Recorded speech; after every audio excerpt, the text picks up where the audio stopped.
ይሄ ልጅ የሄርሜላ ውሽማ ነው ሲሉ ሰማውና በአብረሽ ላይ እየተጫወተችበት ነው፣ እየቀለደችበት ነው። በፊትም እኮ ገንዘብ ብላ ነው እንጂ ጥቅም ፈልጋ ነው እንጂ አብረሽን ፈልጋ አይደለም ብዬ ተናግሬያለሁኝ።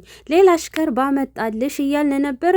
ይሄው ሌላ አሽከር አምጥቶልሻል። ከአብረሽ ሌላ ደግሞ ሌላ አሽከር ትጠብሻለሽ ማለት ነው። ምክንያቱም አንቺ አንድ ወንድ አይጠቅምሽም። አጠገብሽ ሌላ ወንድ አለ፣ በቪዲዮ ደግሞ ሌላ ወንድ ታወሪያለሽ።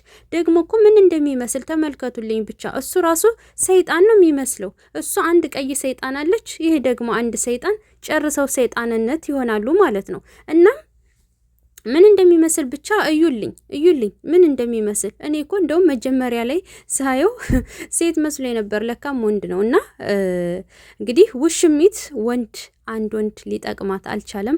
10ሩን እየቀያየረች እያተረማመሰችው ነው። ማታም አይታችኋል፣ አብርሽ ካጠገቧ ሆኖ እየበሉ እየጠጡ፣ ደግሞ ቋቋቲያም አሮጊት ናት። ተመልከቷት ብቻ ማለት ነው እንዴት እንደሆነች። የወተት እቃዋ ራሱ የወረደ ነው፣ የተጠባ ነው። ምክንያቱም አጥብተዋለች ልጅ ስላላት። እና ፊልተር ተጠቅማ እንደዚህ ሜካፕ ተጠቅማ አስቡት።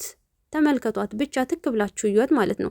እሱን ለማማለል ደግሞ የምትሄድበትን እርቀት እዩት እንዴት እንደምትሽኮረመም እንደዚህ ወንድን ልጅ ለማማለል የምትጋጋጠው መጋጋጥ ተመልከቱልኝ ብቻ። ያልተቆነጠጠልሽ ያልተቀጣልሽ እኮ ጋጥ ወጥ ነው። አንቺ አሮጌ በቃ መቼ ይሆን ተወስነሽ የምትኖሪው? መቼ ይሆን የኔ ብለሽ የራስሽ ህይወት የምትኖሪው? ሁሌ ወንድ እንደቀየርሽ ወንድ እንዳተራመሽ እኛማ ተነግረናል እኮ። የህዝብ ሽንት ቤት መሆንሽን በአደባባይ አስመሰከር። በጣም ያሳፍራል። በጣም አሁን አንቺ ነሽ በመዝሙር ስትለቂ የነበረው ትናንትና። እንዳንቺ አይነቱን እኮ ፈጣሪ ያውቀው። እውነቴን ነው፣ ሊሰማሽም አይችልም። ምክንያቱም እሱ ካዘዘው ትእዛዝ ውጭ ስለምትሰሪ የረከሰ ርካሽ የሆነ ቦታ ላይ ስለምትገኝ አንቺም ርካሽ ነሽ። ገብቶሻል?